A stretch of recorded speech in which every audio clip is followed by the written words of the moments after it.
Hey, this is Mike. Hey, this is Kaz, and you are watching and listening. You're tuning in to Two Book Watch Knobs. Michael, hello. Hello, buddy. Hello. It looks different this time. I like it. We're closer. We're starting to nail down what we're trying to do with video and or audio. It's new mic day.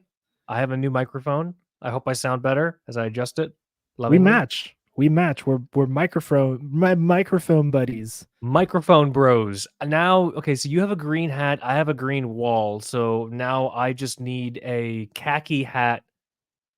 And what color wall do I need? No, I need a khaki wall. Fuck, how can we invert our outfits, Michael? We'll figure it out. We'll figure that out on our weekly call. This as we test the new meeting structure. But this is going to be a ton of fun. I'm going to be doing my best to face the microphone because this is, as I'm told, a very directional microphone. So I hope my audio is coming in a lot nicer. I will show those on video here. Here's my old mic. You can put that on the scalp wall. The the old $50 USB mic took the Two Broke Watch Knobs pretty damn far. All the way to 270 episodes? Yeah, this is episode 270. That's so funny. Oh, see, now your video's cutting in and out again, or like it's laggy. How am I? It didn't show up like that on my end, so I say we keep going. Let's just power through it. All right.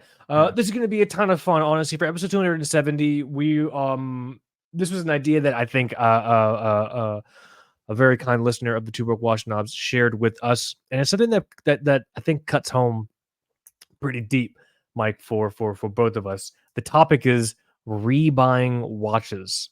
So the idea is that you sold a watch thinking it was a good idea, and then you end up having to rebuy it again. Maybe not necessarily that same watch. In my case, yes, that same watch, but that is the idea. So for episode 272 Book Watches Podcast, it is rebuying watches, suffering the slings and arrows. We hope you enjoy. And with that, you want to get into the audio wrist check? Audio wrist check? Yeah, you've done it. I've done it. I think I'm a far worse offender than you are, though, with the rebuying. You're like, yes, I know you. But we both done it. We'll get into it. Yes, we will get into it. I have a can of sparkling water I'm going to open for myself right now just to get it out of the way. I also have some crinkly gummy snacks that I'm going to be eating at some point during the show, so I'm just going to apologize for that now. I'm also noticing that where I have the camera thing, it's like shakier now. Is that because you have it? You have it. Yes, it's shaky. Like because you have it like balancing on a thermos. Like it's very. You got to get like a wide like power base situation going on. We'll figure this out, guys. We promise. At some point, it'll be just like PewDiePie. Don't worry. Exactly like that. So I'm gonna share. Yeah, this is what I'm wearing today. Just wearing the CWC 1980 Royal Navy diver, and I don't. If you keep getting annoyed that I continue to bring up CWC, I'm sorry. I wear the watches a lot, and this is the only one. This is the only one that I have now, and yeah, this thing it's gorgeous. I posted a photo of it on Instagram, and somebody commented, "You don't need an FXD," and it's so true. Because when that Tudor came out, I thought to myself, "Oh, that's gonna be the one to get at some point." But this thing is perfect. I have it now on a just a black NATO from Prometheus Design Works, and super comfy. I think this technically qualifies as a rebuy because I've had several CWC divers before, but not this exact one.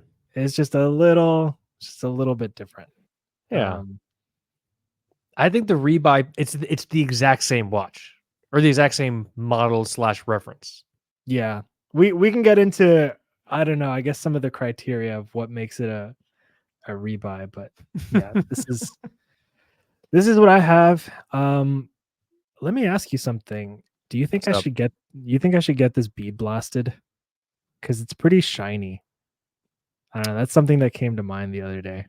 I think it would be beautiful bead blasted. Honestly, I think that would be much more in line with maybe a modern take on it. Like historically, have the so I guess how true is this to the original 1980s piece? Was the original 1980s piece, did it feature polished It surfaces?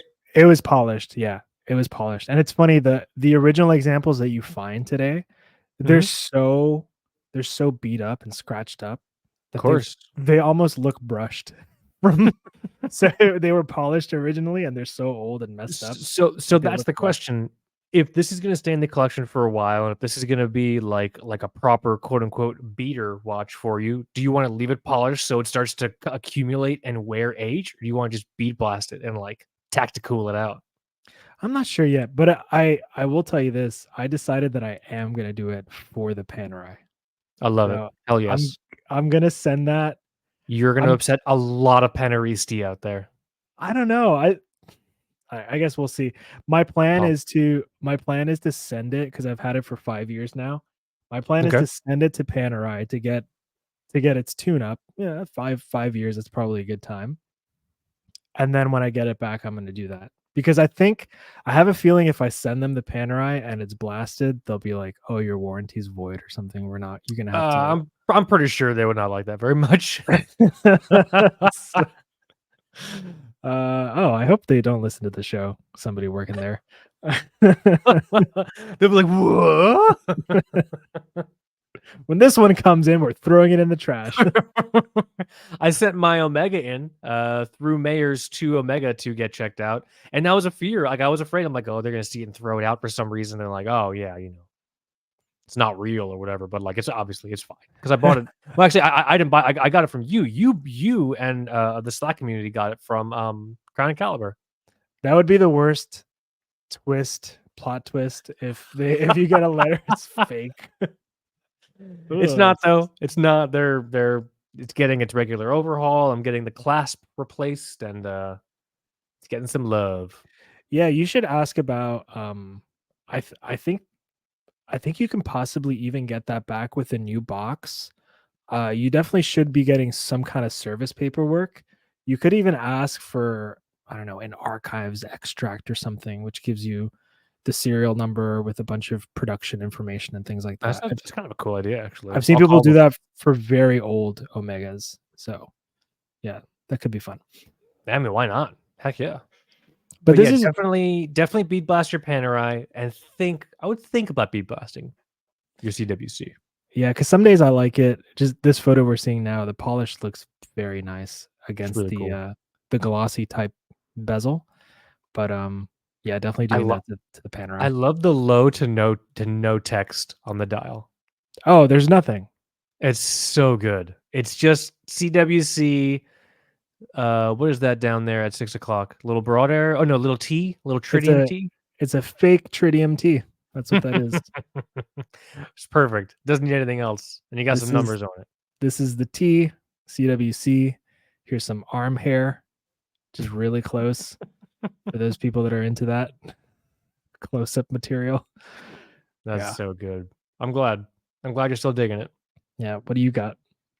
I am wearing. I'll just take it off so I can show it easier. I am wearing in for video review, the Yema. There we go. Urban Traveler, integrated bracelet stainless steel kind of sports watch offering from Yema. Yema, we talked about them before in the show. Legacy European brand, specifically based in France.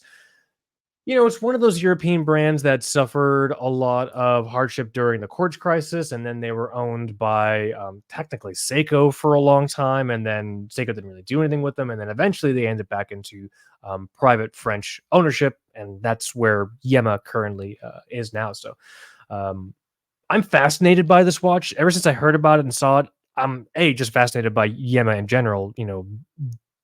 It's all in-house movements, like properly, like they're not like stamping a rotor on like a ETA or whatever. Like these are actually movements they're doing in house, but at least to my understanding. And so the brand's just fascinated me for a long time. So had this one in for video review. Definitely go and check it out. I think what surprised me the most in here, let me show you on the camera.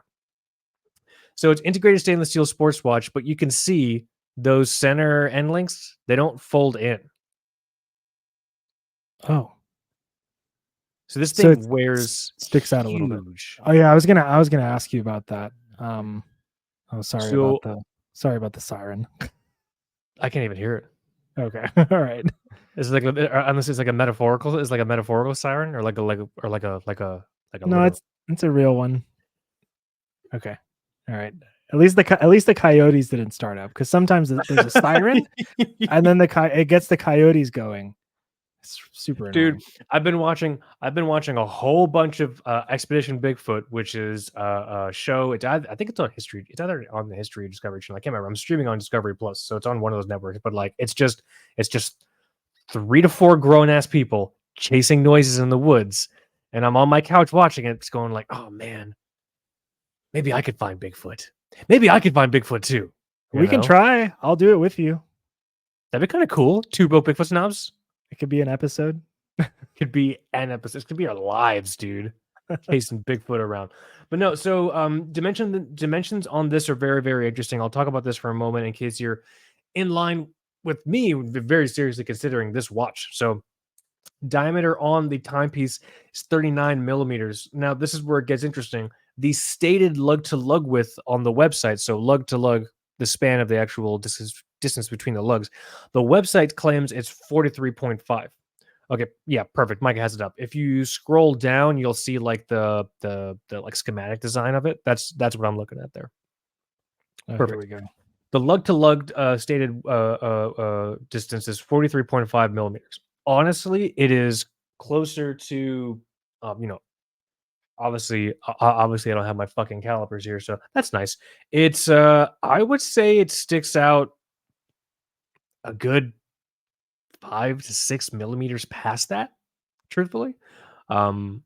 It wears very comfortably, but if you see 39 millimeters and you're maybe expecting a bit of a smaller wearing experience, it will not be a smaller wearing experience. Does not necessarily say it's bad, but I think it's one of those things that makes it really difficult sometimes to just kind of buy a watch online, especially when you're trying to go by specs from the website. So I would definitely pay attention to that. The watch is pretty thin. It's 11.4 millimeters thin. But again, because of what the bracelet's doing, it feels a little bit thicker. Overall, I think it's beautiful, though. I love the watch. I think the wearing experience is great. It's just not quite what I was expecting. And what's interesting is the actual dial space is pretty small. There's a ton of case and bezel material on here. You're making a face. What happened? Sorry, I almost caused a really bad fire. Okay, I did see fire. Were you just lighting something on fire? I was trying to light a lavender candle because Okay. I think the scent and the aroma just goes well with your voice. But continue. I would have loved if you just started like just lighting a cigarette. You were just casually just smoking with all our fucking like recording equipment and shit like that. It's always like, Mike, are you smoking a cigarette? Yeah, man. Yeah, You know just that. it does look kind of funny for there to just be like a flame It's just here. fire. It's just like there's just fire coming out of your groinage area. Your groinal region has a pillar of flame coming out of it. Sorry, I sorry to distract, but yeah. No, that was much more entertaining than my explanation of the watch. Like, we No, should all have fire coming out of our groins. to your point, Do with that what you will. I think the integrated bracelet sports watch thing, that's the worst kind of watch to buy sight unseen without trying it on. Just it does look good on you though. I love it. It's honestly amazing. It's beautiful. In terms of price, the price point is killer on this thing also. And I love this green. I got it in this green. I'm a green fanatic. 890 USD. Okay. And that's that's the in-house micro rotor that they just did for the divers. This is not the micro rotor. They did a micro rotor version of the Urban Traveler, but it was like $2,000 or $3,000. Like that movement is no joke. This is the Yema in-house. It's the Yema 2000 caliber, so it has a traditional rotor. So if it had the micro rotor in it, dude, it would probably be like 9 millimeters thick, which would, in my opinion, create a much more supreme wearing experience. It's still under 12 millimeters thick. It's not that bad, but what the bracelet is doing, it makes the wear a little bit larger. So, but that actually could work for some folks. There might be some folks who want an integrated bracelet watch that's under 40 millimeters, but that doesn't feel too small. If that is the case, I would seriously consider checking out the Urban Traveler from Yemo. I like I like all of these colors. This They're looks fun. yeah. Yeah, they're definitely fun as hell. And the pattern So is not a strict like honeycomb type thing. It's something I don't know what this is. It's cool, it's very cool. Yeah, I like you that. know. So I'm putting together a video review for this piece now. Additional video reviews coming up. So I have the Yema, excuse me, I get very emotional. Yema Urban Traveler, have my Month Triumph. I have a couple Christopher Wards. I have a Christopher Ward 12 in titanium. I have a Christopher Ward C63 in as well. So keep an eye. Sorry, I have to keep facing the microphone and keep turning away from it. Keep an eye on the YouTube channel. Please definitely go and check it out. Subscribe. And then you'll be notified when those reviews actually go up. I'm still trying to crack the code on how to do YouTube reviews well.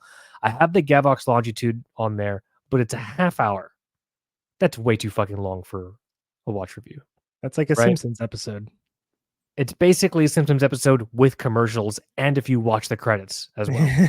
Like that's a serious commitment. Yeah. You know? Yeah, What's there's I don't know, maybe 10 minutes. I mean, I could try to use maybe some kind of format from Tim Masso. He busts those things out in 5 minutes, but that's also different. That guy's on another level. Yeah, he's I don't know if he's generally accepted as human in this community, but yeah, he does a very good job.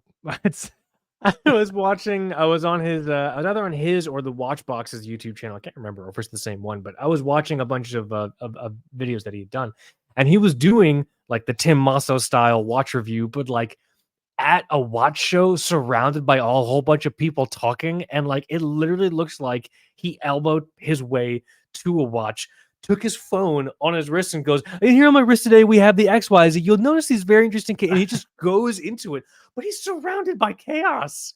It's yeah. like people yelling and like talking and shit. He just like fuck you, dude. I'm going full Rain Man and I'm jumping into my review. Super pro, yeah. Super pro. That's yeah, Very that's I think very that's a good length, I'd say. 5 minutes. That's Yeah. that's tough for me to do, considering I've spent 5 minutes just talking to you about watch reviews. I believe in you. I believe in you. I think we could do it. But yeah, so yeah, that's what I have on the wrist right now. I'm gonna be very sad to return this to as I punch my mic, had to happen to Yema. So I'm wearing the Yema Urban Traveler. Definitely check it out if you're looking for an integrated bracelet, stainless steel sports watch that honestly is a little bit different from everything else, especially from a brand that I think is Yema. Okay, so I've said this before on the show. Yema's in a position where they're putting out a product at a certain quality, but because maybe they're not as well known as some of the other larger brands, they're priced in an area that just gives you, the consumer or the user, honestly more value. Like for $890, this thing blows a ton of other watches out of the water in this price range that I've tried on. True in-house movement, and this bracelet is no joke. This bracelet was actually very nice to size. It's not a screw links or whatever, but it's a pin and collar, but the collar is gigantic. You know what I mean? So you can get it in there, no problem. Yeah. Okay. So you rolled your eyes when I said this bracelet was easy to size. So that either means you're remembering an experience that you had and an experience that I had. I was remembering my most recent bracelet resizing experience that happened just this past week. Can you talk about it on air, or do you not want to talk about it on air? Oh yeah, I'll talk about it. It's technically a repurchase. Okay. Yes. I want to do it. Do you want to do housekeeping real quick, and then we can let's casually slide into the main topic. So here, boom, you have made it to housekeeping. Everyone go and check out tubewatchnobs.com. We took the first, I think, month and a half of the year to do some website maintenance, to do some resetting. We're still in the middle of some website maintenance now, but the publishing has not stopped. There are a ton of things on the site. From the last time we spoke to now. Where do you want to start, man? Oh man, I don't know. Did we talk about this review of this Glashuta original CQ? We did not. Okay. Huge motherfucking shout out to Ben Anderson, TBW's contributor extraordinaire, for having the opportunity to spend some hands-on time with this Glashute Original CQ. Fucking beautiful. This thing is amazing. Yeah, I had seen them for a while before and thought, okay, that's pretty cool. It is a straight up $10,000 watch. So I think when Yeah, that's an affirm purchase. yeah. So I think when people look into this, one of their first thoughts would be, okay, but the Rolex Submariner, and that's some of what Ben explores here. And Mm-hmm. there's a lot about the brand that I didn't know. Like they don't really produce a lot of watches annually, and this thing is kind of very special in its own way. Yeah. Movement and design wise, I don't know if it's something that I'd ever try to swing, but it's certainly a gorgeous watch. And I think they Yeah. have this one in blue. They have a green one that looks amazing, and they have just a plain black one. But this was a very interesting thing to see on the website. I never thought we'd review one of these. So pretty cool. Huge thanks and shout out to Ben for making it work. And to Moyer's Jewelers for allowing him the opportunity to spend time with the watch. Huge thank you, Yeah. huge shout out. I think what's interesting is that people may not talk about Glashute Original a ton, but the thing is, none of these watches are cheap. Yeah. Like it is just an expensive brand. That's the reality. And it's also very much, to me, an enthusiast brand. Like, people who buy this, it's usually not, and I don't think it's not their first watch purchase. Like, it's probably a pretty seasoned collector who's maybe looking for something a bit different and special. That's how I've always interpreted it. I mean, if it's your first, congrats, Are you adopting? Seriously. Do you mind adopting two near 40-year-olds? Oh gosh, don't remind me. It's boy. coming. It's coming. I'm telling you, man. Yeah, we have that. We have some news that came out. There was quite a bit of news, and then it stopped for a little bit, and then it started up. And let's see. I'm opening up my gummy snacks. I'm gonna do it as quietly as I can. Dude, did we ever talk about how I called this We did not. on the show? Literally, I think that same week after the show came out is when this dropped. No, we did not talk about you predicting the future on air. Yeah, so this might be a 2024 watch for me, because it's too good. How can I not get it at this point? I think I need to argue it the same way to my wife and tell her, hey, we had this fan fiction moment, we had this prediction moment, and the Zin U50 Hydro became a thing. So yep, I was gonna say, for people at home, tell them yeah. what you're looking at. Yeah, we're looking at the set of the new U50 divers from Zin, which has been out for a little bit now, but they announced a set of oil-filled quartz versions, which for some reason is an obsession of mine right now. I don't know why I like the idea. It's deeply inconvenient for a quartz watch, because one thing people don't really talk about when it comes to these, when the battery dies, you can't take it to the mall, because when the guy at the mall opens it up, all the oil is just going to come out. So it has to go back to Zin for a battery change. So when that time comes, I think they change the battery, they replace the fluid, and they seal it all up again. So it's kind of the Yeah, if you take it to the guy, super complicated to own. If you take it to the guy at the mall, he's gonna put like canola oil back in there. So you definitely want to send that, or olive oil if you pay him extra. So you definitely want to send that back to Zin. I guess it is a certain level of inconvenience, but at the same time, also a level of respect you may have for the watch, if that Yeah. makes sense. You know what I mean? Like I like my watch enough to have someone not hit it with a tiny hammer for $15 in the Yeah. mall. This is so cool. It's very cool. You called it. That's a good that's a good new release call out. Yeah. And then there's also we should be getting one of these in for review soon. Imperial, smaller brand, one-man show that we reviewed a little while back. Came out with a watch called the Royal Guard, and now we're getting the Ocean Guard GMT. Cool. In these crazy colors. This is my favorite. This is my favorite setup here. It's like a turquoise aqua type thing. That's pretty cool, actually. Heck yeah. And then there's coral and Pepsi colors if you're into that. So these are pretty cool.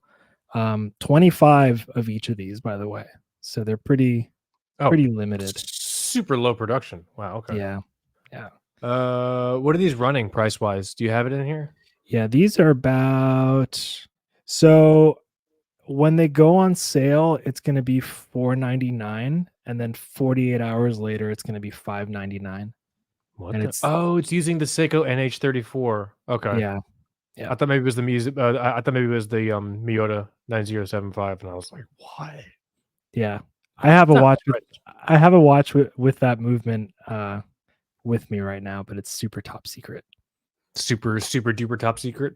Yeah, but that is a very cool movement, by the way. Yeah, the Gavox Longitude that I reviewed has the 9075. That's true. That's true. Super cool. What else? I mean, let's fucking go down the line, man. We have this Fair World Timer collection piece you have on the kind of like presser you have on the website as well. Fair is a really interesting brand. I always love how characteristic their kind of color palettes are, if that makes sense. Yeah. I think it's one of the more interesting things that maybe stands out as a main value or a main selling proposition of the brand. At some point, it'd be great to actually like spend some hands-on time. I think we've seen them at like shows, and I've seen them on people's wrists, but we've never had one on the site for reviews. So, in addition to I asked for one of these, by the way. Oh yeah, so, yeah, they wrote respond? back. Yeah, they wrote back. They said they'll look into it. So we'll see if we can get one in to play with. That means no. I don't know. I'm being that's like when your dad says, "Oh, well, then go. I'll think about it." I'm like that's just fucking no. You don't want to fight right now in front of everyone in Kmart. Not Kmart. Kmart's are gone. I might be dating my dad. I might be dating my daddy issues there for everyone. Merman dad. Yeah, this is interesting. You got this Vero, this sort of, I guess it's like a limited U.S. Forest Service collaboration. Technically. What's that? Technically, is it like a collab? I think so. With the Forest Service, which is kind of cool. These, I don't think I've ever seen a brand use the Seiko kinetic movement. Like smaller boutique brand types, like Vero. So that's what these have. These have the Seiko quartz movement that charges with the basically a rotor. So yeah, these came out in a ton of cool colors. Also asked to check one of these out. So if you see a review on TBWS, you'll know that worked out for us. So. And you did a really, really cool presser on so talking about Yema again. That's Superman coming out with the micro rotor. You're talking about the micro rotor movement before. Yeah, this movement right here we see on the screen. That is very cool. How thin is this again? I don't remember. This is it's got to be 9 millimeters. Yeah, 9.95. That's crazy. Pretty sweet. I like 39. I wasn't facing my microphone. 39 millimeter diameter, 48 lug to lug. Dude, fuck yeah, man. Come on. This thing is nuts. Yeah. So $2,500. It is that price is totally informed by the movement. This is not a cheap movement to produce. I mean, it doesn't look cheap. That thing looks gorgeous. It's fucking beautiful. If Yema ever does come back with another Urban Traveler line with the micro rotor, I might seriously consider that because it would allow at least the Urban Traveler, which I'm wearing now, to be thinner. So that would be pretty sweet. But we'll see. But yeah, I think that's the majority of the new kind of pieces that are at least on the site right now. Oh, my battery's dying. Well, That's going to be really inconvenient if it runs out of battery in the middle of the show. If you can have that not happen. Okay. I'm plugging it in right now. Maybe that's why the video was lagging or something. Your laptop was just like, I'm trying my hardest. I'm trying. You just keep eating gummies on air, and I'm having a hard time processing. Did you talk about your Casio F91W review? Because I don't think we talked about that last time. Did we? I don't know. I guess it's been so long since we've recorded. Yeah, but we were trying to be better, but yes, I did review the Casio F91W, and I have two different versions here. One is just the one with the blue bezel that you see all the time, and then there's this almost kind of I guess it's JDM Market is what I've seen. With the green? With the green, and it's got this little, I don't know if you could see it, but there's a tiny little U symbol under the resist, and I think that means something. I don't know what that is, but these are fun watches. I wear them all the time. My wife wears them all the time. Yeah, just a rock solid little quartz piece that I think deserves some attention. And nice. They were really fun to photograph because they're very photogenic. Maybe that's just a digital watch type thing. The photos came out beautiful. Thank you. There's different stuff to worry about when you're photographing a digital watch, I think, compared to, I don't know, just mechanical diver. But I love with a sapphire dome. Damn, yeah, sapphire domes. Dude, Panerai, the worst freaking watches to photograph. Yeah, I don't know what else there is to say. If you haven't gotten a Casio F91, you probably should. I have seen different mods for these also, where people oil fill them. They just always with the oil, Michael. Yeah, they just in a little mixing bowl in their kitchen, they oil fill the watch. It's kind of interesting. Oh my God. So I'm sending you, just as a last call out, I'm sending you a link if you want to open it up here. Huge shout out and thank you to Jeremy Freed for using us as a quoted feature on his Wall Street Journal piece. Is a Wall Street Journal piece. I just sent Mike the link for. You can pull it up if you want.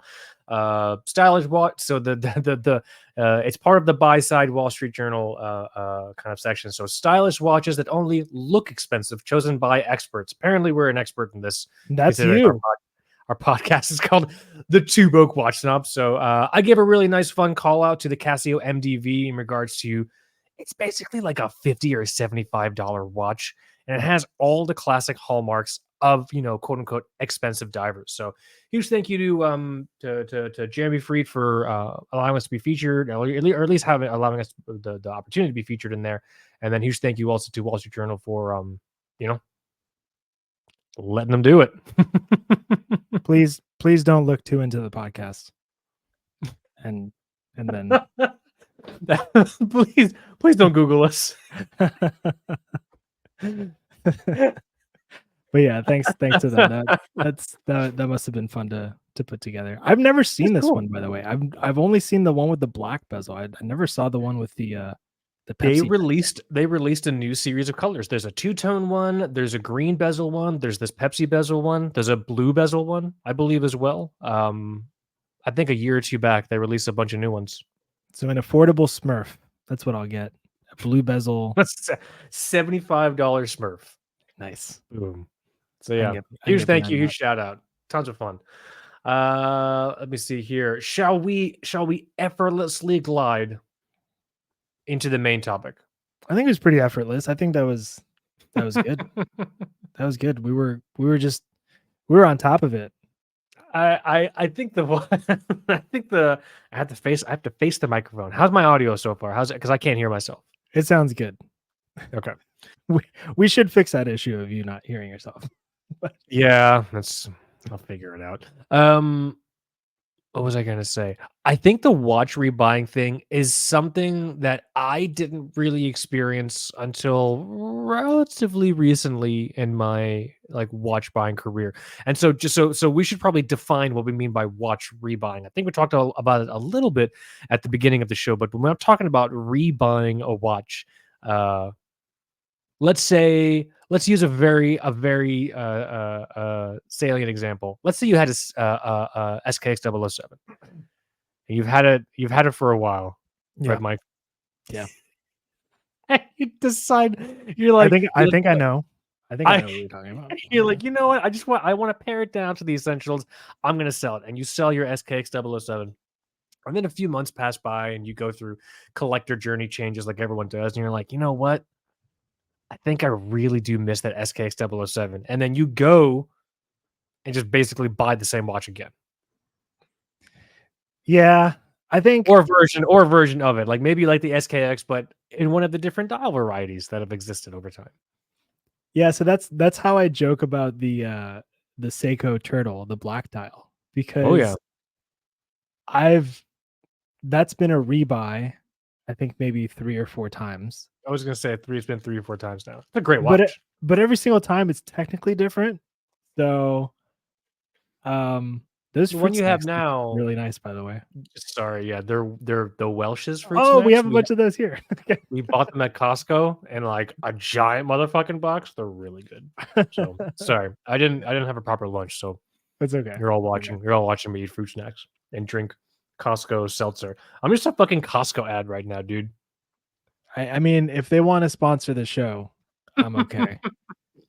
That's Please use yeah, our affiliate code for your if you buy like new siding from Costco or something like new windows. that's a score for us, man. Um, yeah, I can't necessarily say, "Oh, the first one was an SRP 777. The second one was an SRP 777J. So it's a different dial. This is made in Japan. The third one is the uh, uh, SBDY 015. That's the actual JDM one. And the one now is the SRP E93, which has the different 3 o'clock. It actually has a 3 o'clock index. I A thought they were little. different. I thought the SRP 777 and the 093 or whatever you just said. I thought they were basically the same. They just retired the 777. Is that not the case? They're different, but they're not.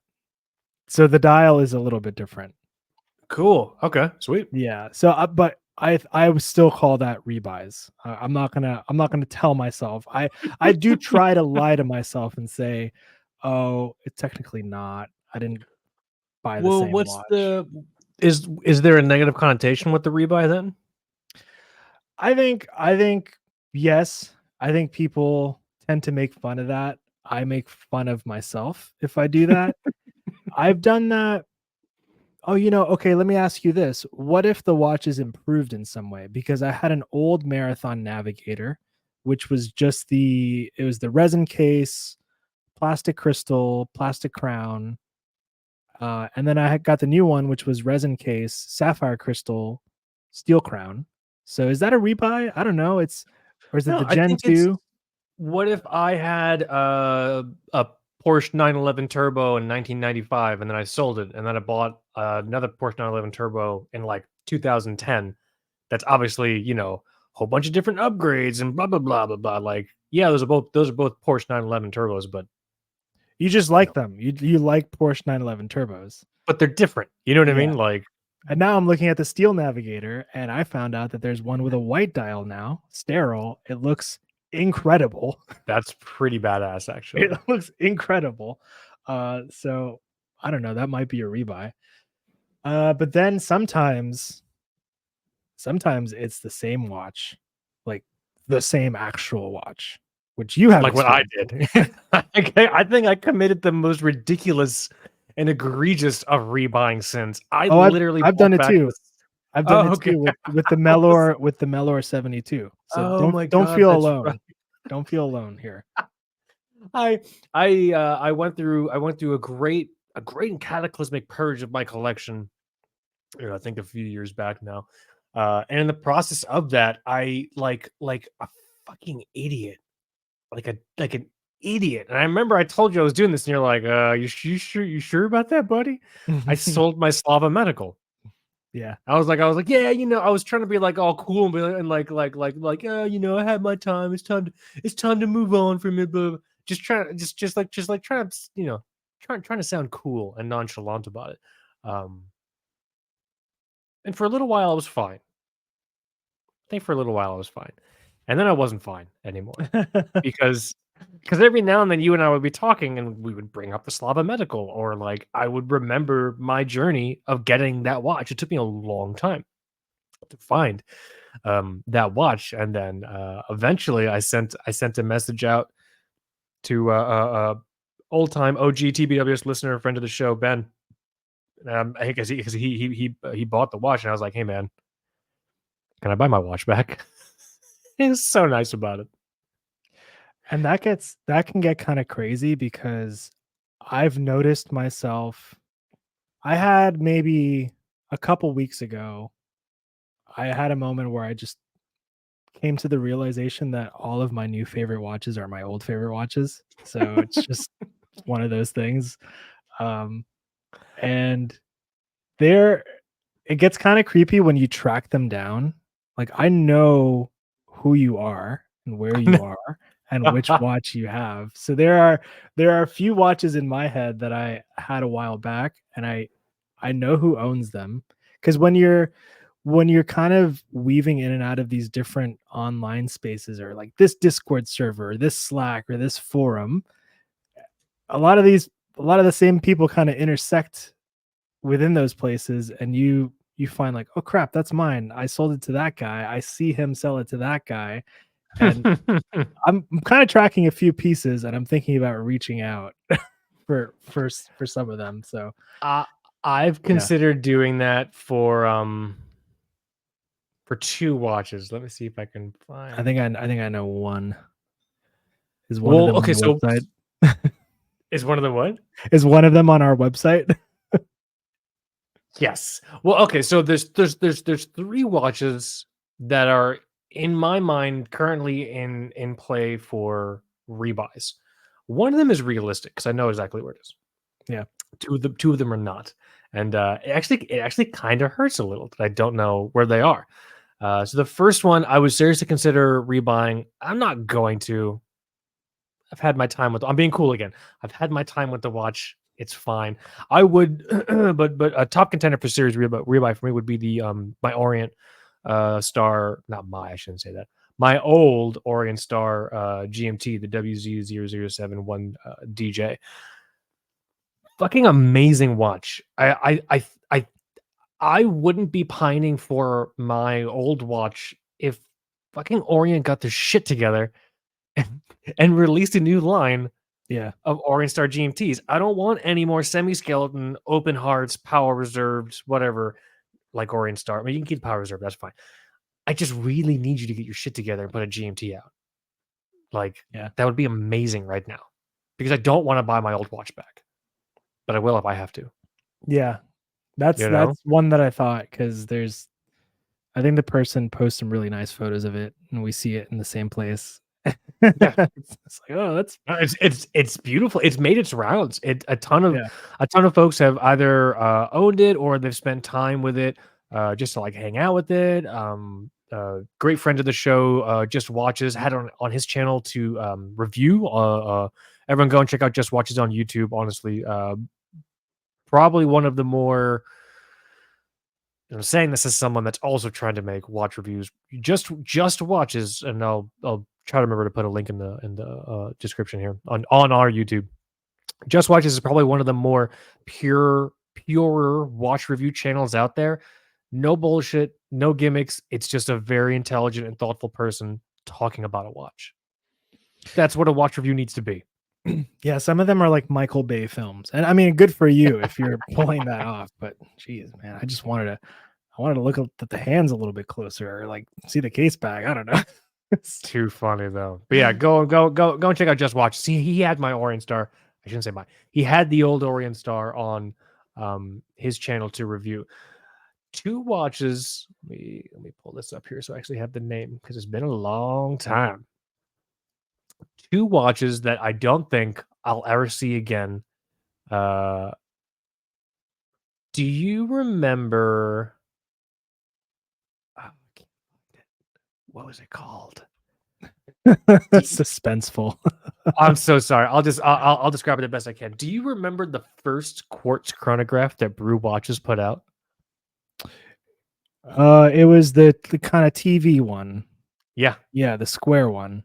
Yeah. I had one. Do you remember? Was it called the Metric? Or no, the Metric No. is something else. That's a relatively new one. That's the Here, new let's send one. you the Time Bum has a piece on these from back from 2015. What do they call them in here? New. I can't find it. I remember Here, this. Yeah. he's pulling it up perfect. I had the black one, and I bought it from John at Windup. I love that watch. Yeah. It was so cool. It was so damn cool. It was huge. It's a gigantic watch.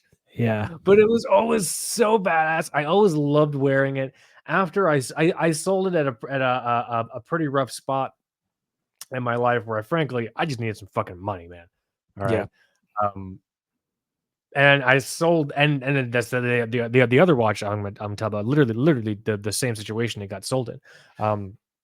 But after I sold it and once things became a little more stable, I kept my eye open to see if one would ever pop up again on Brew's website. Never again. Yeah, because he was developing a lot of his style at this point. Early days. Yeah, and now he's with the Metric. I think he's just struck gold. He's dialed it in. He's got that figured out. It's tight. It really is tight. Yeah. If I could track down where my old one was, I totally would. Yeah, but I can't. That trail is cold now. I have another one that I would buy back. What is it? Do you have any that you want to share, or should I keep going? Because I'm happy keep going. Keep going. Do you remember the Stevral Bronze Moray? I was just thinking about it. I was gonna ask you about that one if you didn't bring it up. I would buy that watch back so fucking fast. So for folks who don't know, Stevral was a very interesting, what I'll call bridge brand for Steve Laudlin when he was kind of moving from one project to another project. Steve is very much known right now for Raven watches. Like he's the person in charge. He's pulling all the levers and licking all the envelopes over at Raven. But in congruence with Raven, he was also involved with 2 sort of 1.5-ish other brands. One of those lesser known, very short-lived brands was Stevral. And during the course of that time, one of the watches that Steve had done with his partner at the time was the Moray, which is it's sort of like a Panerai-ish cushion case, really thick lugs, no crown guard, obviously, but beautiful bezel, beautiful sapphire dome. My particular model had a wonderful green on it. Man, that was a great watch. It was, and you also got it at a watch show. I bought it at Windup, I think. Yeah. Yeah, I had just moved to Washington, and we were talking like, "Oh, can we swing like both of us going to Windup?" And I'm like, "Dude, I just started a new job. You're gonna have to go on your own." But I remember being on. I think I was on a lunch break or something, and you were like called me about it or were texting me about it, and you were just really weighing out that option. Should I buy it? Remember, like, dude, should I get it? It's like I think like $5.99 or something, and he gave you a discount like for the show. I never spent that much on a watch, and I had to call my accountability buddy. Which I'm really sorry it was you. I remember because I stepped out and I was having this like totally just like frantic conversation with you, just like surrounded by people like walking their dogs and like buying groceries and shit like that. Yes, I remember that. Oh man, that was a cool one. That was a cool one. Yeah, it's kind of funny. This discussion has evolved into, because there is something funny about like I said, buying 4 different types of Seiko turtles or different marathons, but when you try to find the exact watch, that's different. I think for me it would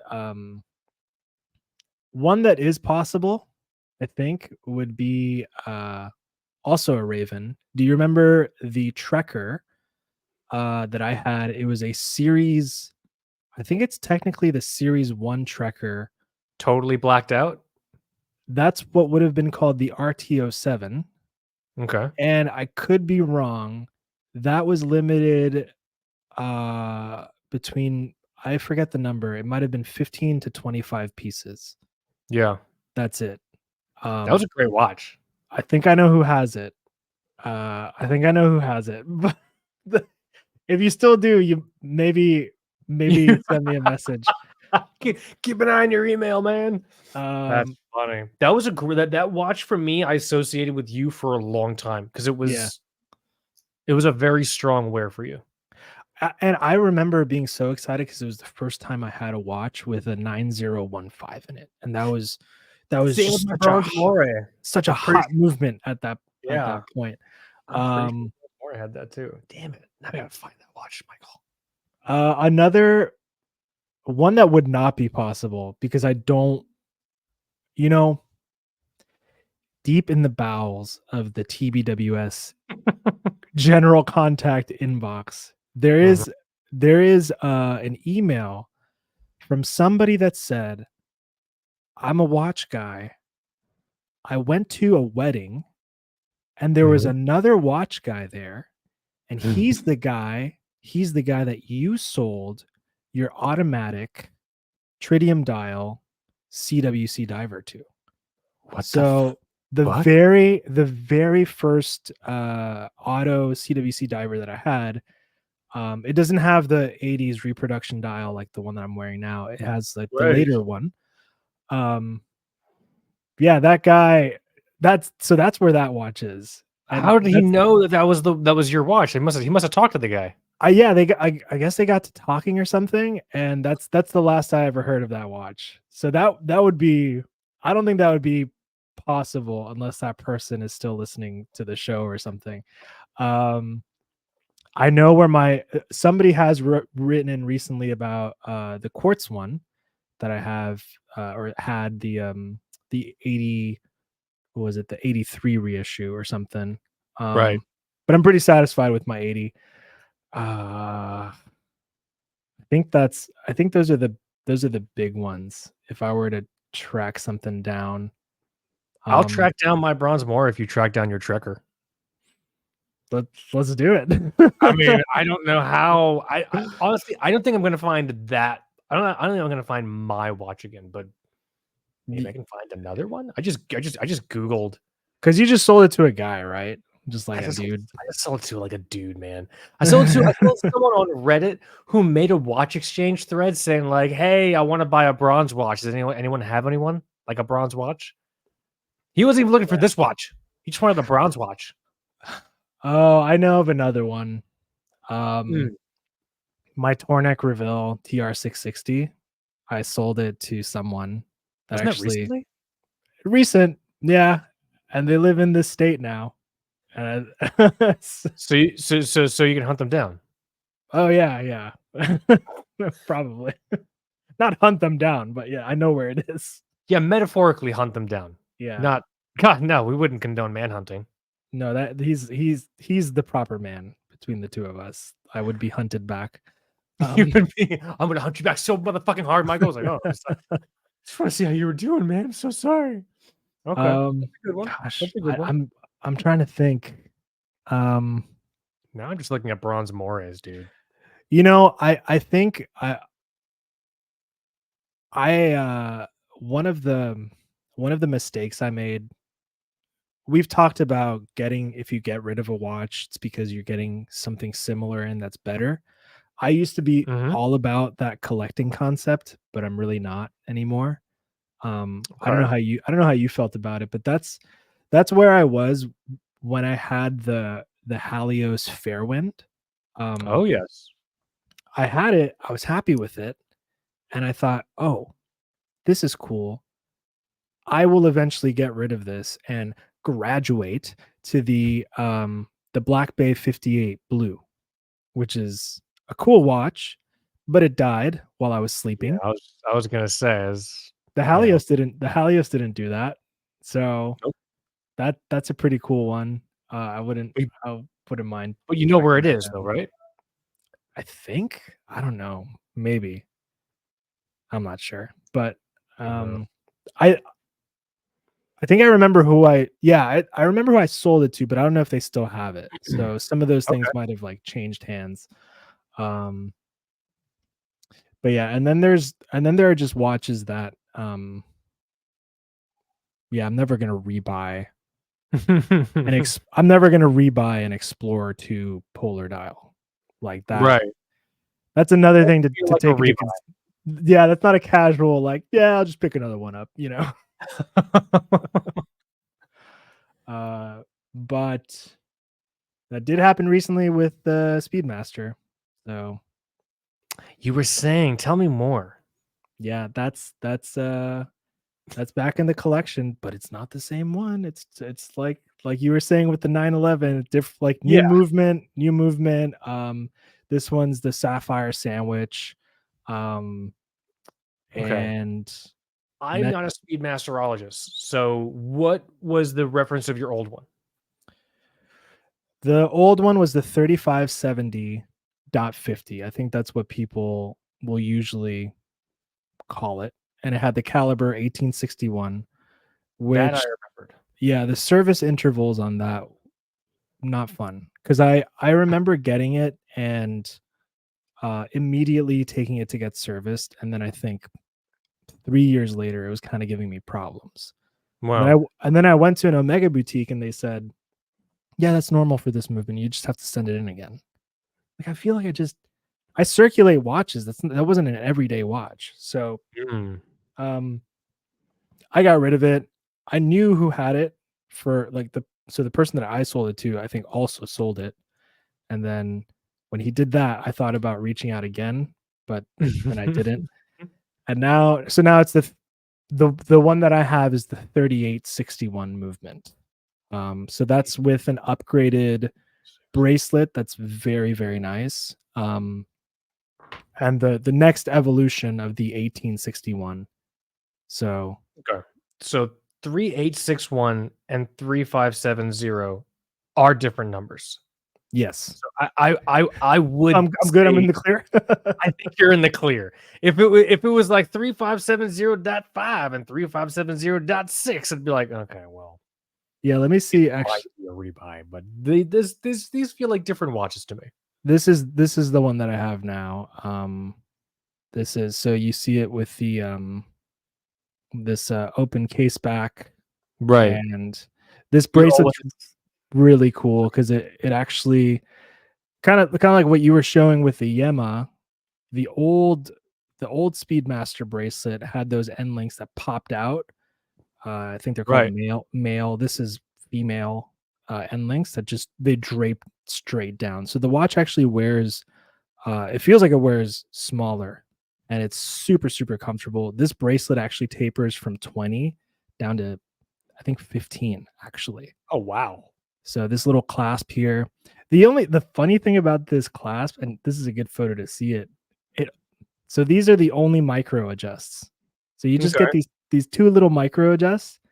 Hmm. These. So are you seeing these little links here where I have the cursor and you see the little screw heads? Yeah. So if you saw that, would you be led to think, hey, that looks like a really easy set of links that are just screw links, and I could resize that in like 5 minutes? Would you think that seeing these, this photo here? That's exactly what I would think. Yeah. All right, that's not the case. Those screws are tiny little caps, just the I tiniest, know what you're talking about. Yes. tiniest little caps that go on top of a pin, Yes. and they're on both sides of the pin. So you have to take these. This is the first time I had to use tweezers to do anything on a watch. It was I almost I almost told my manager, "Hey, I'm gonna stop working early today. I I'm gotta go to I need to go to the jeweler. I need to figure this out." It's I don't I'm sure someone knows more than I do. I don't understand all the pros and cons and nuances, but I reviewed a watch that had not that style on the links, but that style on like the drilled lugs. The Gavox Rhodes Okay. actually had screw link lugs. I'm pretty sure it was the Oh, lugs, but yeah, you unscrew little caps that screw onto like a bar once you fit it in the middle. I don't know what the pros and cons are or the differences dude, or it was trade-offs would be, but horrible. I found it very difficult just navigating 2 sets of those. Can't imagine what you had to go through navigating that many. I like so I'm left over with a ton of links, all the ones that I took out, and then all of those little tiny caps and the pins. And I was so mad by the time I finished. I should probably store all of that very neatly in the box and everything. I just took a big Ziploc and I just just brushed it off the side of my desk into the bag. Just Mhm. closed it up and like shoved it in a ball in the box, like whatever, you guys Perfect. stay there. Perfect. Oh, it was the worst. But yeah, that's I again kind of a rebuy, but kind of not. You purchased another Speedmaster. Yeah, yeah. So, I mean, like, are you happy with it? Do you like it? Do you It's so much better because the thing is when I had my first one, I thought I didn't know much about them. I didn't know much about the different eras of the movements and the difference in the bracelet. I don't know if you remember, I had a heck of a time finding a cool bracelet for or a bracelet that I liked. For a while I tried the Forstner, the Mhm. Comfit mesh bracelet, but that didn't feel right. And then I thought NATO. The bracelet I think was always a weakness for that era of Speedmaster, and they just completely, with the exception of how you resize it, Mhm. but they really did fix it. That bracelet, if you, um, I get they probably had some at Mayors. Did you see any of the Speedmasters there? You should mess with one if you I pick should. it No, up. I didn't get the chance to mess around with them, but yeah, Just I'm pretty sure I saw them there. just really really nice. It feels like a vintage bracelet almost. When I was there, I tried on the Tag Heuer titanium solargraph. I wasn't even at the Omega area. I was just hanging out with that watch while That's I a was cool giving them watch, man. the Seamaster. You've never owned a titanium solargraph, so you can totally just get one. Nobody will make fun of you. Like, it's fine. It's not a rebuy, dude. It's a new buy, right?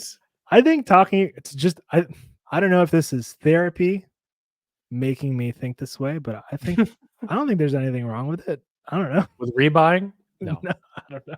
I think I think it's normal for folks to purchase watches and then to go through periods where they're just like, "Hey, this watch that I purchased and like, I like it. It's still pretty cool, but I'm ready to maybe." That's when you look at the watch without any sentimentality and you look at it as something holding money. Hey, I would like to maybe get a different watch. If I sell these 2 watches, that will get me halfway there. And I'm rad you know what I'm saying? Or you could be in a situation, that I was in with some of my watch purchases where it's just like, "Hey, I'd like to get groceries this week, so I should probably sell some of these watches that have." Yeah. You know what I mean? But I think cool light of day when you're out of that situation where you maybe see that purchase as something, or this is my experience. When I was out of the cool light of day, when I no longer saw that purchase as something that was just holding value, I could trade in for finances to move somewhere else, then your emotion comes back and you're just like, "Oh man, that was a pretty cool watch actually." You know Yeah. what I mean? Yeah. I think it depends on your state of mind, honestly. But I don't think there's anything wrong with it. If I felt like there was something wrong with it, I wouldn't have bought my rebought. I'm pointing at it right now, my Slava Medical, and I would have, to be very frank with you, been less of a man without that watch because that watch is fucking awesome. It is pretty All right. cool. Yeah, I think the just going back and running through the models, I think a lot of those were sold when I was trying to justify some kind of logical consolidation plan, or Oh yeah. again, maybe not even a logical consolidation plan, maybe the consolidation plan that would be proper in the eyes of collectors or whatever. So I think the Trekker was one of the ones that I sold alongside the yellow SKX and Oh, yes. the orange SKX. And I remember selling those because I wanted to get funds together for a Nomos. And I thought Which that Nomos? I don't remember us ever talking about this. exactly. I thought it was I mean, they're cool watches, but they're not me, you know. Yeah, it's not. It doesn't feel like a you watch at all. But I felt like, oh, like what's all this stuff? You should get rid of that and like do the cool, like, you know, Hodinky approved type thing, and get rid of that trash and put it to like a I don't know, a Nomos or whatever. So that was dumb, because I just by the time I sort of got funds together, I thought, I don't know, that's a good idea. And then I just didn't have my watches. So That's so funny. Which Nomos were you looking at? Now I'm fascinated. I was looking, I did try on, because there is an AD in downtown Seattle, called Foxes, I think, which sounds like a bar. I was gonna say that could be an AD or a strip club. Right. Foxes. We're like, all right. Either way, I'm spending money. I don't know what's gonna happen in here. But okay. But there was a club campus. It was a white dial, and it came on a gray nylon two-piece. And I remember thinking, oh, that's pretty. I don't know if I could rock the watches on the leather that comes with them, but I don't know. I thought it was pretty cool. But then I just got tired of it, and then at the end of the day, I don't have my watches anymore. And now we're doing this episode. What else? The CWC, the automatic, I did sell it because I think even back then I still did think that I was gonna get this watch. Yeah. Like this watch was always kind of the goal. So I'm glad that worked out, but sometimes it didn't. And now I'm think about that. What about the Smiths? Do you ever look back and think fondly on the Smith? Dude. I'm asking genuinely, because like that makes sense. An event. That makes sense. It's funny because TBWS on our Instagram, I mean, I just post the watches that I have, and a lot of that has been CWC, and then there are serious British military watch collectors that I think follow us and interact with us sometimes, and it's the most embarrassing thing to be like, yeah, I sold one of those like way back. Dude, I don't remember any details about that transaction, honestly. Wow. You don't even know where, like, Reddit or Watch You Seek, like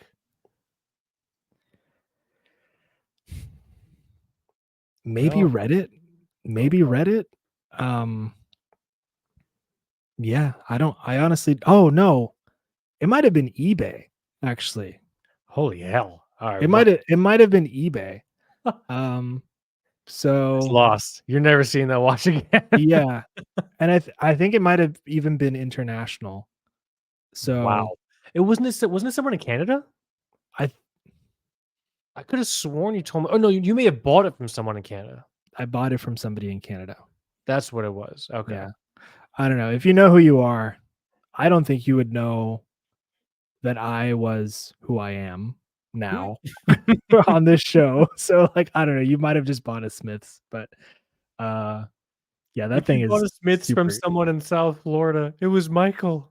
I know, right? Well, that's actually a good starting point, because I think even now they don't usually come up for sale in the States. That's why when one came up in Canada, I thought, crap, I got to get this one. So yeah, I don't know if I'll ever see that watch again. I wouldn't even know where to start, honestly, if I wanted to find that thing. Was that your first experience servicing a watch? Because you had that thing looked at. Yeah. I had it looked at, and I just didn't know. I didn't know how my taste would evolve, because if you think about some of the stuff I've had and some of the stuff I own now, it would be a pretty cool piece to like look alongside some of my watches now. It would fit in pretty well now. Like, yeah, there was definitely a middle period where like I could see like, yeah, not jiving, but like where you landed at least now, and that's not to say things are going to change, like it won't change again in like a year. Like it's probably going to change for me in a year, but like Yeah. where you are now, yeah, it sit pretty well. I Yeah. gotta find that damn Stevral Bronze Moray or maybe something. I see the gears turning, man. You just I really loved that watch. yeah, it's that thing was it was cool, and you had it on a brown leather strap Came that on it like a came. super thick brown leather strap. That was cool, man. That thing would rock it on a almost almost like a reproduction Panerai style rubber, like the one that's on Oh mine. yeah. Hell yeah. And that'd be cool. I'm sorry. Giving you ideas, Oh. man. I don't think I'll ever get that watch again. But I wish, Michael, we had some kind of online forum where we reach thousands and thousands of people every week where I could put some kind of request out there to say, let's just say in this hypothetical world that I had this fictitious opportunity to say, hey, if you own a if you own a Stevral Bronze Moray green 42 millimeters and you maybe don't want to wear it anymore, you can reach us at tbws.contact@gmail.com. That email again is tbws.contact@gmail.com. Hypothetically. By the way, this episode turned from the pros and cons of rebuying this and that to just orological misconnections. Yeah, That's kind of what this turned into. it's 100% what happened. Yeah. It's misconnections. We both got emotional, Good. and now we're doing this. But I think in that scenario, that's when it's okay to rebuy, when you have emotions attached to a watch. Like I sold stuff that I have no emotions attached to. Don't care. I Yeah. might have memories attached. So like my Seiko Blue Lagoon Samurai. Remember when they introduced those to Yeah. the US, the limited editions? I drove down to the Seiko boutique in Miami in the design district and I picked mine up in person. I had an incredible story, incredible memories doing that, but I had necessarily no emotional attachment to it. I sold that watch. It's gone. It went to a listener of the show. I think fondly and remember that watch, but because I have no emotional sentiment to it, I don't want it back. You know, Yeah, that's I want kind my of like bronze moray back. that's kind of like the I don't know, this I got rid of the Synchron military Poseidon collaboration that kind Mhm. of came and went. Same with the Doxa army. That was cool, but whatever. Yeah. But yeah, there's still some that I think about. Um, so yeah, who knows? I don't know. Maybe some. Do you want to reproduce my hypothetical situation and also put a fictitious call to arms out there in case anyone has something you're looking for? I mean, I don't Hypothetical. know. At the same time, I did just get a Speedmaster. That's kind of cool, I guess. So there's that. It's kind of cool. There is no food in the house. We're starving. Watch pour. Yes. Have you posted any photos of that thing yet? I haven't been on the Slack on our. There's one on the Instagram. There's one on the Instagram actually. Okay, I'm gonna go check it out. So, but yeah, I don't know. It's this is just kind of growing as a collector again because I think like you said, you have those hard times, which are just hard times. You got to get rid of something, Yeah. or like I think the BBGMT, that's something I got rid of, and I'm like, that kind of helped me out with some other stuff Yeah. when I did. So that's I don't feel bad about that when that went. So Commemorate you getting a Speedmaster. Should I get that solar graph? Should I get that Tag Heuer titanium solar graph? so we can fly into space together. You can Sell 'em. charge your watch faster. I don't know. I can time how long it takes. I'm just looking for an excuse, man. The guy when I dropped off the Court Seamaster there, I had my son with me. The guy helping was just like, oh, do you want to like go and do like a walk around and see if anything kind of catches your eye? He was so smooth, but like not smooth, which made it partly charming. He's like, see if anything catches your eye. I can't let you leave without a watch. And I'm like, asshole. Yeah, I'll do a circle. And so like I had my kid with me. I'm like holding him, and he's like looking at stuff and he's pointing at stuff. And then I walked by the case and I was like, oh shit, they have the stupid solar graphs here. The guy like dropped out of the ceiling. He's like anything here you want to try on your? And he's just watching me, or he was staring at my kid. I'm not entirely sure. He's like the Will Smith version of Genie Aladdin, like just popping up next to you. Whoa! It's like, oh, anything here you want to try on? I'm like, it's kind of hard with my son. He's like, I think you'll manage. What do you want to try on? I'm like, fucking all right, dude.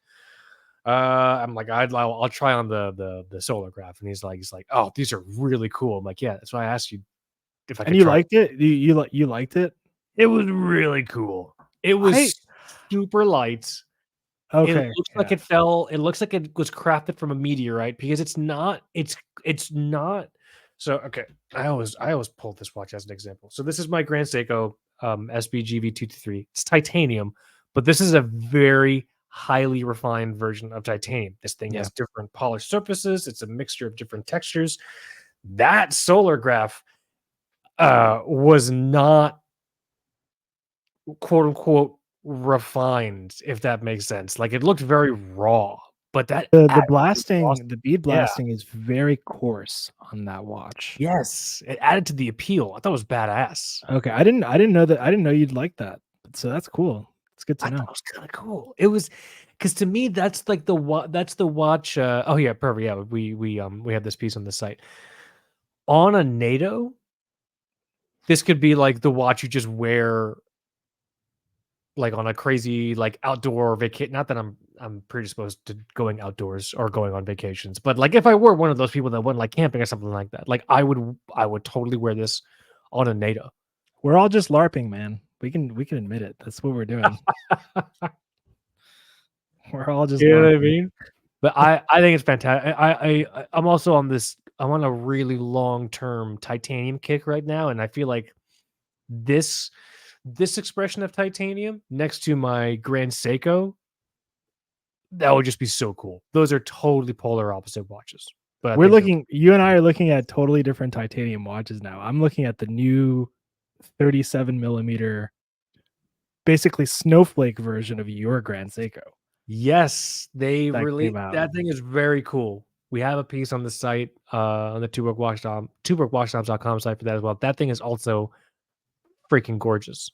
Yeah, that I could probably jam with that watch for sure. We could be Grand Seiko bros. You want to be Grand Seiko bros, bro? I know, dude. I should probably. What are the dimensions on that, by the way? Are they the same as mine? Let's take a look. We've got a big watch website, right? Yeah, I think it's. No, I was gonna make a bad joke. Yeah, it's called TwoBrokeWatchSnobs.com. Let me see. I can pull it up right here. Okay, cool. We're good. We're professionals. Okay, here we go. 37 diameter, 44.6 lug to lug, 10.6 millimeters thick. Different dimensions. Very interesting. By a lot in here. Yeah, mine is 40 millimeters. This is the 9F62. Oh, interesting. I have the 9F82 in mine, I believe. Huh. Yeah, I don't know if that's a good thing or whatever, but that thing is, I don't know, lovely. I like 37 millimeters is very nice. Yeah. Oh, because yours is 40. Yeah. Right? Yeah. So that's actually pretty cool. What's the price on this thing? This thing is $3,800 US. Ugh. Yeah. Well, now yours was a little less, or was it? I mean, it was also a while ago. You've had that watch for a bit. So I've had this watch for a bit. Let me see what it currently sells for now, because I got mine through Seiya Japan, wherever they are now. The website's closed right now. Yeah, that's not looking good. SBGV 233. Okay, there's our piece. That's helpful. Okay, so Grand Seiko. I gotta do price conversion because this thing is not in the U.S. market. I don't This know. is You might even find it for less than 3,800. it's out of stock everywhere, but on the Grand Seiko website, it's when I do the conversion, it's $3,200. Oh, okay. Okay. I must have paid around that or just a little under, depending on the situation. But it's all out of stock everywhere, so I don't know what this would actually go for now. You know what I'm saying? Yeah. That's funny. I saw the solar graph recently, and then I also saw the new 40 millimeter aqua racer, just the new Mm. quartz, the basic new quartz one. And I thought, oh man, that's Kaz would like that. But it's funny, Oh, he which like one? The black dial or the white dial? Like basic quartz one. the black dial. I saw the black dial and the blue dial, basic quartz 40 millimeter aqua racer. I think I even said on a previous episode not too long ago, like I had that watch like in my sights. Yeah. Because you can get such great prices on like those bare bone, no frills quartz aqua racers. Yeah. And they're so badass, man. You could probably get a discount even at like an AD, like a good discount Probably. for the Yeah, solar graph probably. too. I asked, it's funny. I asked at Mayor, so I had the watch on, and it was awesome. And and so the guy's like, oh, it's currently priced at like I think it's at 3,200 or 3,100 or something like that. And I was like, okay, is there? I use your move. I'm like, oh, okay, is there any room on this? I got that from you. Yeah. And he's like, no, unfortunately, that price is the lowest price that we're able to offer. It already has like the discount like built into it, blah blah blah. And so I was like, oh, okay, you just talked yourself out of a sale. And I mean, not really. I wasn't gonna buy it. I mean, I might have bought it depending on the situation, but like, yeah. I mean, I've gotten that answer before, and then what you come back with is like, really? I mean, this watch, it's not even the newest one. They came out with new ones already. Fuck, there's a master class I should have taken. Okay, I should have. I'm gonna do that next time. That's how I got the discount on the IWC. I said, "Oh, this really That's right. this thing came out in 2019. Are you sure? It's not even Sh- the new one." Let me see how much is this stupid Solograph titanium? I've got our article up. Let's see. 3,000. I have it on the Tag Heuer site at 3,000. 3,050. So it was more because the guy 100% either told me 31 or 32. I mean, everybody's raised their prices. I mean, I didn't pay this, but the Speedmasters are $8,000 now, man. That's Yes, crazy. So Where yeah, did, you, people. where did you get your Speedmaster from, by the way? Hmm. If you don't want to say, that's fine. You bought your first one from what was that guy's website? Lunar Oyster. Lunar Oyster. Yeah, he's got a lot of Speedmasters still. Yes, that's very much, or at least back then, it very much was his thing. So yeah, I don't know.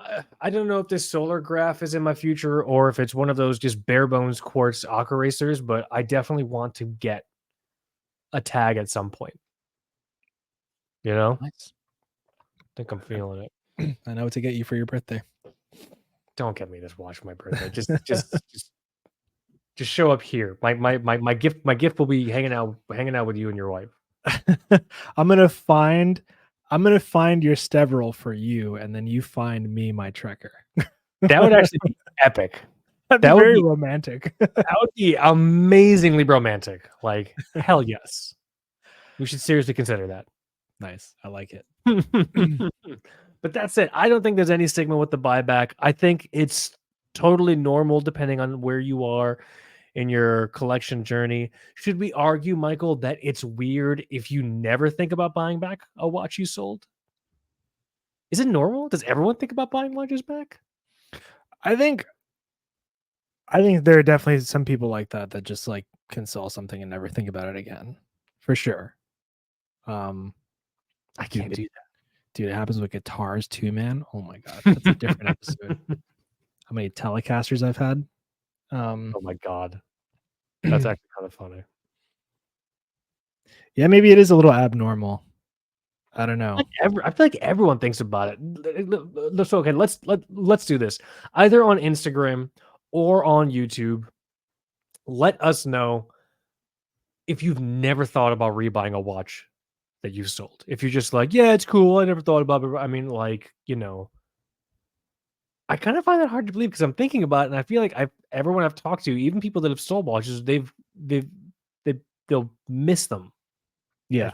They've reconsidered purchasing them. If that's not the case for you, definitely let us know at Two Broke Watch Snobs on Instagram. Definitely find us and subscribe to us on YouTube as well. Just go to YouTube and I don't know, type in Two Broke Watch Snobs. I have no idea how you're supposed to find things on YouTube. But I think this might be a fun reoccurring topic when we have guests on in the future. Yeah. You know what I'm saying? By the way, I think the person that gave us the idea for this was Pete Chillin' with Watches. So that's another YouTube channel. Yeah. If it wasn't you, I still think it was you that recommended this. Free shout out. Free shout out. Cool, bro. And if we didn't call out the right person, we'll make sure we correct that. Just yell at us over email. I don't know. Oh man, but with that, let's do this, everyone. Thank you so much for sticking with the show.